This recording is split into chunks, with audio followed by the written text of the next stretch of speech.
Hi, I'm Derek B., editor of the Peru Tribune. A little bit pressed for time on this Sunday, so I'm coming to you with a standard definition of tomorrow's news, our daily news feature in which I tell you a little bit about what you can expect to see in the next day's newspaper.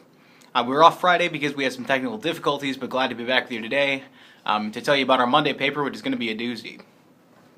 On our lead story, I tell you a little bit about how local educators and legislators feel about the proposal to go away from the Common Core standards that passed the Senate this week. That proposal is going to come to the House, and if it were to pass, the Board of Education would have to approve new standards by July 1st, which would not give schools a lot of time to implement them starting next school year. Some interesting stuff there. Talked to Peru and Maconaquah officials and also to State Senator Randy Head. So I hope you'll get to pick up that one and read the latest on what has become a very divisive issue in the state. On our display story, Chad Abshire went yesterday to the Miami County Museum's new exhibit opening. It's Miami County Agriculture, 1880 to 1930, and talked to Elise Cordes, who is the curator, a little bit about what that exhibit represents. Hope folks will get to see that exhibit. It's going to be there quite a while, I think, through the fall, and it really speaks a great deal about what this community has come from and is about.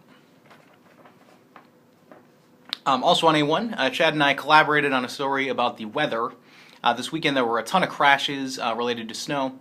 We're now very close to the snowiest winter in Fort Wayne history, according to the National Weather Service. So keep an eye out there. I'm sure we'll keep writing about it as it keeps happening.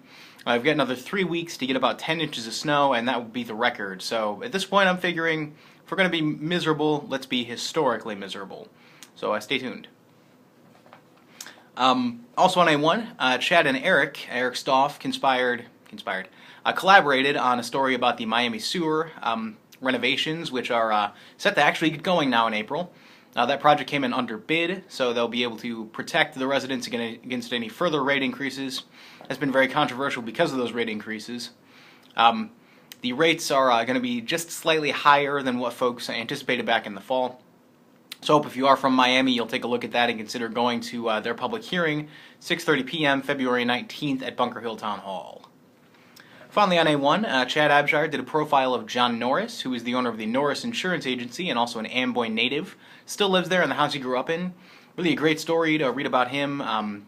He's been incredibly successful in business, but also has a lot of other interests. So I hope you'll take a look at that and learn a little bit more about the man behind the company. On A3, I had a story about Oak Hill Winery. Speaking of local business, they're going to be expanding into Bunker Hill. I hope you'll read that story to find out when they're going to come, what they're expecting to offer to Miami County, and how they hope to be a part of Miami County and Peru business for a long time to come. Finally, on the sports page, Nick Roby had two stories for us. First, he went to the Peru girls game versus Manchester Saturday night. They hosted the Squires, and the Squires offense showed up for that one in a big way. And finally, Nick also went to the Peru Wrestling Regional on Saturday, where Maconaquah, North Miami, and Oak Hill also competed. We sent a ton of local wrestlers onto the semi-state meet next week in Fort Wayne, so take a look at that story to find out who they are. And whether you're an Eagle, Tiger, Brave, or Warrior, hope you're as excited as I am about that semi-state meet next week, which we're going to go to, and about the state meet coming up in Indianapolis, which we hope will attend as well. You can find all those stories in tomorrow's print Peru Tribune and online tonight at perutribune.com. You can find links to them on our Facebook and Twitter pages, and you can find me and all of our reporters on Twitter. Until tomorrow, that's tomorrow's news. I'm Derek B. Have a great Monday.